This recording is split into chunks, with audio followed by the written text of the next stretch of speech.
Et bonjour à tous, merci à vous d'être là pour cette nouvelle vidéo. Aujourd'hui je vous présente ces livres qui ont intégré ma pile à lire ces 2 derniers mois. Alors comme vous pouvez le voir, il y en a beaucoup. Là c'est ma pile de cadeaux, ma pile de SP et ma pile d'achat qui est la plus haute. Il y a une raison assez simple à cela, c'est que depuis un mois, je ne suis plus libraire, j'ai changé de travail. Et en fait, tout ça était caché dans mon bac que j'avais mis de côté pour mes achats à faire plus tard, voilà, quand j'aurai plus d'argent ou quoi. En fait, j'ai fait l'écureuil. Et il y a un moment, il fallait bien que je passe en caisse parce que j'allais pas les laisser alors que je ne travaillais plus chez l'enseigne. Donc voilà, je les ai achetés petit à petit sur les 2 mois. Autant vous dire que ça m'a quand même fait mal. Mais c'est beaucoup des éditions collector, reliées, qui ne se font plus ou qui ne vont plus se faire, donc voilà, je voulais les acheter.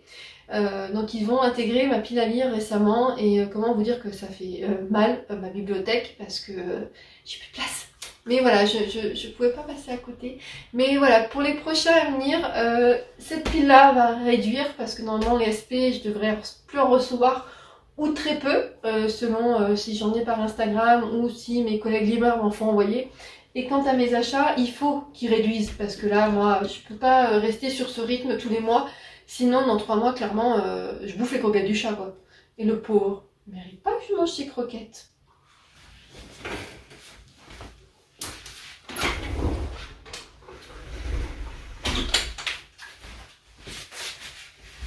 D'ailleurs, on parle de croquettes et il arrive. Donc je vais commencer à vous présenter du coup la pile de cadeaux. Donc mon amie et ancienne collègue Estelle du coup m'a offert 3 mangas.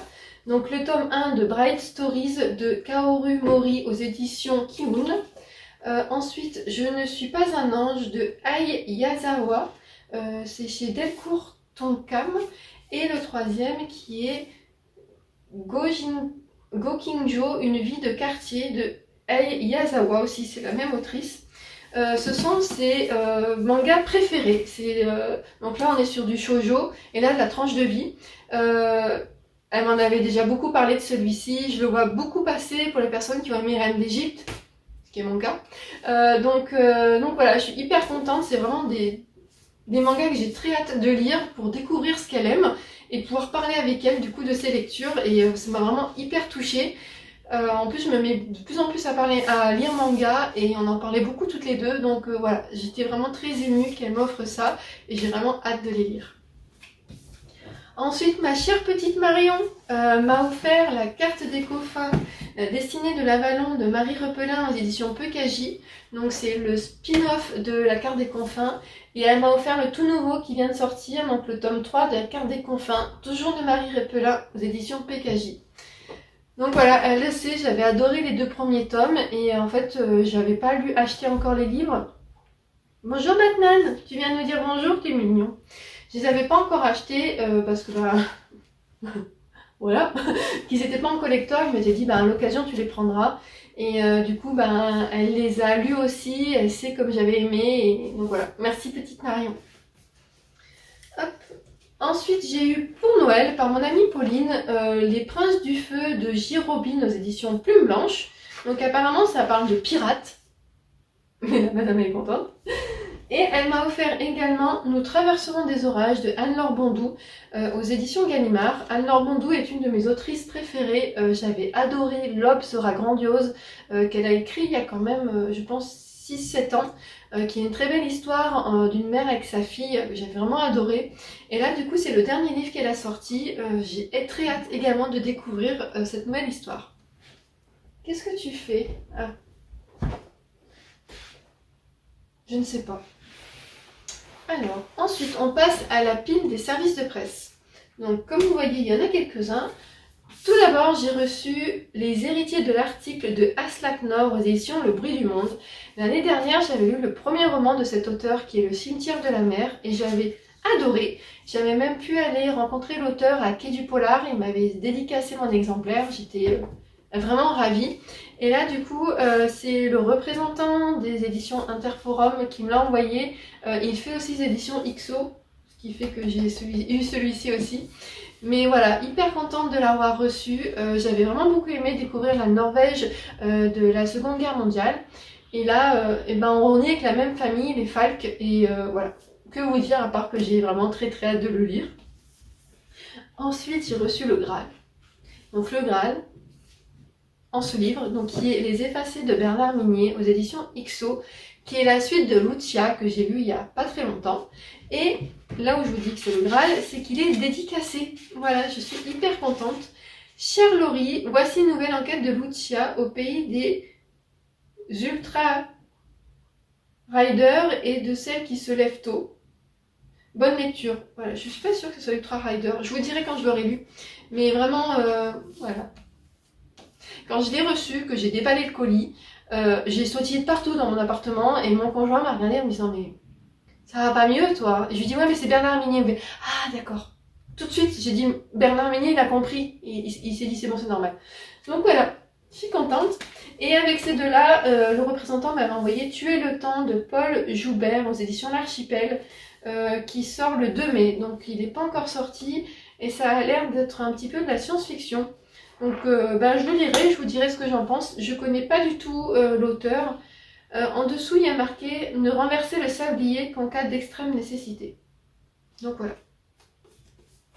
Après j'ai reçu De silence et d'ombre de Erin Beauty aux éditions Lumen. Donc c'est la suite de Lune et de sang qui est sortie il y a un an, ou peut-être un petit peu moins, que j'ai lu cet été et que j'ai vraiment beaucoup aimé. En même temps, cette autrice, je l'aime beaucoup. C'est celle qui a fait la trilogie de La couleur du mensonge, qui est une de mes trilogies préférées. Et là, du coup, on retrouve le même personnage que dans le tome 1, mais dans une autre situation, dans un autre endroit. En plus, il est vraiment très très beau. Toutes les en-têtes de chapitre, vous avez cette petite planète avec cette lune.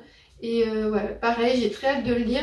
C'est un petit bébé de quand même 620 pages, donc à lire quand j'aurai un petit peu de temps devant moi. Toujours chez Lumen, j'ai reçu Les Carnets de l'apothicaire, tome 2. Donc le roman est écrit par Natsu Hyuga et les illustrations sont de Tuka Shino. Donc j'ai toujours le 1 dans ma pile à lire, que par contre je n'ai pas encore lu, donc il y a aussi des illustrations. Et le tome 3 sort bientôt en mai. Autant vous dire que je suis complètement à la bourre dans cette saga. C'est pas la seule. En fait, j'ai essayé petit à petit de rattraper mon retard avant d'acheter les tomes qui arrivent. Là, je serais pas obligée de me précipiter étant donné que c'est pas un collector, donc c'est bon. Ensuite, j'avais récupéré plutôt des éditions Pulp Fiction Majestics de Benoît Grelot. Donc là, c'est pour les plus jeunes, c'est écrit assez gros. C'est plutôt à partir de 10-11 ans jusqu'à 14-15 ans. Mais l'histoire avait l'air pas mal, donc j'avais envie de le découvrir. Et toujours le même jour, j'avais récupéré les Clopin, bande de bras cassés de Agnès Marotte aux éditions Neuf, École des loisirs. C'est la même maison d'édition et la même collection que celle des Mémoires de la forêt de Michael Brun-Arnaud. Et je les trouve déjà super beaux ces livres. Et je me suis dit pourquoi pas les découvrir. Ça peut être des petites lectures rapides entre deux gros romans. Et le dernier service de presse que j'ai reçu, il s'agit de Et si tu revenais de Coralie Jeanne, plutôt dans mon sens, aux éditions XO. C'est un livre que j'ai vu passer un petit peu sur les réseaux sociaux. Les retours que j'ai eus sont vraiment bien, sont vraiment bons. Donc voilà, je pense qu'il y passera aussi très prochainement. J'aime beaucoup la couverture qui est très douce, très jolie. Et maintenant, passons au vif du sujet. Donc je vais inverser sans faire tout tomber. C'est possible. C'est joueur, mais c'est possible. Alors, donc voilà, mes achats. Donc d'occasion, il y en a 3 d'occasion. Donc il y a les 2 premiers là. Donc j'ai trouvé du coup Olivier d'Écosse, Le Pacte Rouge du livre de poche. C'est un auteur que j'ai lu il n'y a pas longtemps avec Le Cirque du Diable en décembre, qui était publié chez XO, que j'avais adoré. Et j'en ai un autre de cet auteur en grand format qui est Peur en eau profonde. Et en fait, une de mes abonnées m'avait prévenu en commentaire qu'il en avait fait d'autres. Et merci parce que je n'avais pas forcément tous les titres. Et elle m'avait cité celui-ci et je suis tombée complètement par hasard dessus, donc chez Cultura, parce qu'ils ont une borne reprise de livres d'occasion. Et à côté, il y a des livres à la vente. Et ben voilà, j'ai trouvé celui-ci. Je suis hyper contente parce que du coup, je vais pouvoir découvrir l'auteur dans d'autres livres. Et toujours d'occasion au même endroit, j'avais trouvé L'arrière-saison de Philippe Besson aux éditions Julliard. Si vous regardez un petit peu mes vidéos depuis un petit moment, vous savez que j'adore Philippe Besson. et que j'essaie d'avoir ces anciens livres. Et la chance que j'ai, c'est que je les trouve tous en grand format pour l'instant, d'occasion. J'en ai un autre à lire, je sais plus lequel c'est, j'ai lui et un autre. Et en fait, Philippe Besson, je sais que je les lis rapidement, c'est des livres, ils font 150 pages, ils sont très espacés. Et je pense que je me ferai un petit challenge sur une semaine où il y a des jours fériés, peut-être d'en caler un sur un jour férié. Ensuite, on passe au collector. Donc, je me suis acheté Enchantment of Raven de Margaret Rogerson aux éditions Big Bang. Donc, c'est l'édition féerique. Il y a encore le ticket de caisse, il y a encore la douloureuse dedans. Hop, voilà. Donc, vous avez dedans des illustrations. Voilà, il est très beau. J'ai lu de cette autrice Sorcery of Storm, que j'ai d'ailleurs en édition grimoire que m'a offert ma petite sœur. Et j'aime beaucoup l'écriture de cette autrice. Et là, du coup, j'ai tous les livres qu'elle a sortis en collector ma possession. Parce que j'ai c'est pas Sorceline. Serpentine en collector aussi qu'il faut que je lise depuis un petit moment. Donc je les ai tous déjà. Et j'ai acheté en même temps, du coup, Mysteries of Storm Manor. Mon super accent anglais, toujours de Margaret Rogerson aux éditions Big Bang. Et c'est aussi une édition grimoire. Donc hop, avec... très belle édition. Et lui, je pense que de l'autrice, ça sera le prochain que je vais lire parce que comme il est petit et que ça se passe dans l'univers de Sorcery of Thorn, je me dis que ça serait plutôt logique que ça soit lu en premier. Hop. Ensuite, j'ai acheté, on va les faire dans l'ordre, le tome 2 et 3 de la trilogie Les Loups Dorés de Roshani Chomsky. Donc le premier, c'est Les Serpents Argentés, donc aux éditions de Saxus, et le troisième, c'est Les Créatures de Bronze. J'ai lu Les Loups Dorés l'année dernière, en mars, et j'avais beaucoup aimé. D'ailleurs, le but était de lire ce tome 1 avant d'acheter la suite, parce que je me dis, si jamais ça me plaît pas, c'est pas la peine que je les achète. Et en fait, j'ai aimé. Voilà. J'étais presque déçue d'aimer, même du coup. Donc ça fait plus 2 dans ma pile à lire de Saxus qui est un peu isolée du reste de ma pile à lire parce que j'essaie d'avancer dans les lectures de cette maison d'édition mais c'est pas gagné. Ensuite je me suis pris Une ombre dans la braise de Jennifer L. Armentrout aux éditions de Saxus. Donc c'est un spin-off de la saga Une braise du sang, le sang et la braise, c'est pas Une braise sous la cendre, c'est une autre saga, excusez-moi je me mélange, qui est très bien d'ailleurs, mais donc voilà c'est un spin-off autour d'un dieu dont on apprend l'existence dans le tome 3, donc, qui est une couronne d'os doré, qui est le moins bon pour l'instant de la trilogie que j'ai lu, clairement moins bon, et en fait le tome 4 va bientôt sortir, mais entre il faut lire celui-ci, donc je vais essayer de lire celui-ci avant d'acheter le tome 4, beaucoup de suite à lire. Et après, j'ai fait quelque chose que je n'aime pas faire. C'est-à-dire que j'ai acheté un tome 2 et un tome 3 sans avoir lu le tome 1. Voilà. En fait, j'avais reçu le tome 1, donc Le Pont des Tempêtes, de la part de Brajlon en collector. Je n'ai toujours pas lu. Mais vu à la vitesse à laquelle ils partent, je me suis dit, si tu les aimes, si tu aimes, si tu adores, et qu'au final, qu'ils sont plus en collector, tu vas être dégoûté. Donc, je les ai achetés. Voilà, tous les deux. Donc, il y a le tome 2, La Reine Traîtresse. Et le tome... Alors, je suis pas sûre que ce soit un tome 3, je crois que c'est plutôt un spin-off. Bref, je vous le dirai quand je l'aurai lu. L'Héritier Insoumis. Je pense que je me ferai la trilogie d'un seul coup. J'en ferai peut-être même un vlog, du coup. Je les lirai les uns à la suite des autres. Je n'aime pas faire ça, parce que je me dis potentiellement, si ça te plaît pas, tu l'as acheté et tu l'as pris à quelqu'un qui va aimer. Mais je me dis qu'au pire, je le revendrai d'occasion et que ça sera bien moins cher que le prix neuf. Mais vu les retours que j'ai eus, petite Marion qui m'a offert la carte des coffins a adoré et j'ai l'impression qu'on aime pas mal de livres en commun, donc je me fie à son jugement et on verra bien ce que ça donne. Ensuite, je me suis acheté Karine Pitoki, Les Heures Incertaines, Les Rêves de nos mères, tome 3, édition Charleston. Ce livre va sortir en poche dans les prochaines semaines, mais elle me l'avait dédicacé, donc je ne pouvais pas ne pas l'acheter. Juste ce qui m'embête, c'est que je suis en retard dans cette saga. J'ai pas lu encore le tome 2 qui est très gros. Donc j'ai mangé le titre. Je me rappelle qu'il y a mon coquelicot dans le titre. Bon, je vous mettrai la couverture à côté comme d'habitude. Le 2 est aussi disponible en poche au cas où. Et c'est une saga qu'écrit l'auteur historique sur une famille qui habite à Londres. Et waouh, j'avais adoré le tome 1. Et je mets un peu de temps à lire le tome 2 parce qu'il est gros et que j'ai envie de le savourer. mais je pense que ça va être un de mes objectifs de lecture de cette année. Il m'en reste plus que 3. Si vous entendez un petit bruit de craquement sur la vidéo, c'est normal, Batman a décidé de manger maintenant. Mais comme à chaque fois que je fais mes vidéos, je pense que je pourrais tourner à 1h du matin, il y aurait forcément un moment où il irait manger des croquettes. Voilà, c'est pour la petite animation musicale. J'ai ensuite acheté Le couple et l'argent de Titiou Lecoq aux éditions L'Iconoclaste. Il y a 2 ans, j'ai lu de cette autrice Les grandes oubliées de l'histoire que j'avais adoré.